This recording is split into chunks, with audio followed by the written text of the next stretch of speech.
Sayari.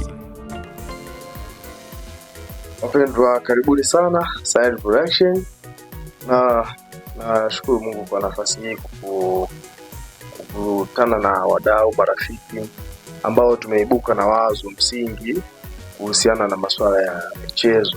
Licha ya kwamba sisi ni wanakwaya, ni waimbaji hapa ni studio. Sayari Production inajulikana kama ni sehemu ya kutayarisha nyimbo za Injili, lakini pia sasa tumeamua kuja na wazo zuri kuhusiana kwamba tuzungumze hata michezo.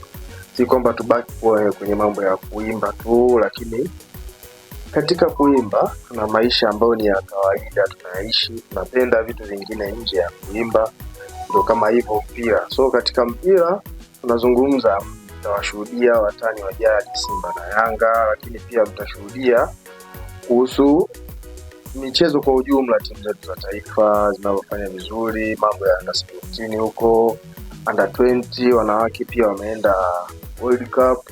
Kwa nafikiri kwa sababu tunafahamu na tunaishi vitu kama hivyo, basi mimi napenda niwaalike sana ndugu zangu, niwaalike sana wanakwaya wenzangu na watu wa kariba tofauti, mje Sayari Production, tukae tuzungumze, tucheke kuhusiana na mpira, na baadaye tutaanza pia uchambuzi kuhusu nyimbo zetu, kuhusu kwaya zetu.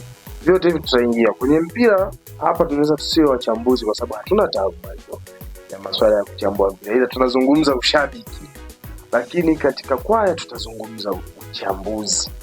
Kwaya tutazungumza uchambuzi, ni wimbo gani unaimbwa wakati gani, unaimbwa kipindi gani, katika misa ni muda gani kuimba wimbo fulani, na yale matukio ambayo yapo kilitujia na kanisa. Basi mimi niwakaribisheni sana katika comment section, mje mtu support, mseme lolote ambalo liwe kwa nia njema, kutukosoa, kutupa moyo, kutuongezea nafasi ya kuweza kupanua wigo wa mazungumzo haya ambayo tumeamua sasa kuyaleta.